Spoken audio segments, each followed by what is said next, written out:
Хаянчууд наргил модны самраар дутхгүй гэж ярьдаг нь ялтчгүй үнэ юм. Түүнийг харахад хоолой арай гэж залхуулж байгаа мэт харагдах ш. Наргил модны самрыг маш их хөдөлмөрлөж тариалгаад зүгээр л түлш мэт галж шатааж.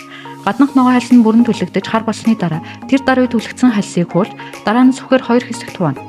Доторх тунгалаг ус нь газар тасгарч байгааг тоохч үгүй ба доторх самрын зөөлөн хэсгийг үнтэй эт мэт ханддаг. Гэвч нүүрлэгэн мэт харагдах үйлдэл нь үнэндээ үнтэй бүтээгдэхүүн хийх арга. Наргил модны самрын доторх хэсэг уснасаа ч илүү үнэтэй ба үүнийг зөвхөн хаянчууд л мэднэ.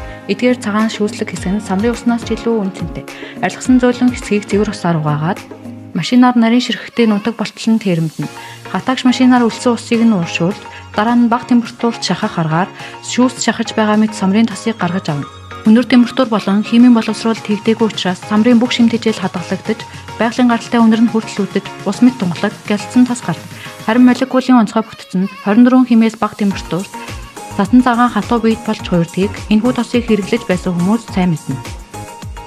Самрын тосонд агуулгадах өөхний хүчил нь бие махбодод өөх болон хоримтлагдах нь бага учраас олон фитнесийн багш нарын самрын тос хэрэглэхийг зөвлөдөг гол шалтгаан юм. Өдөр тутам мөндөг шарах хоол ихтэй ашиглаж болох ба бусад ургамлын тос шиг өөхний амт амтагдахгүй. Харин бага зэрэг самрын таатай өнөр үнэртдэг.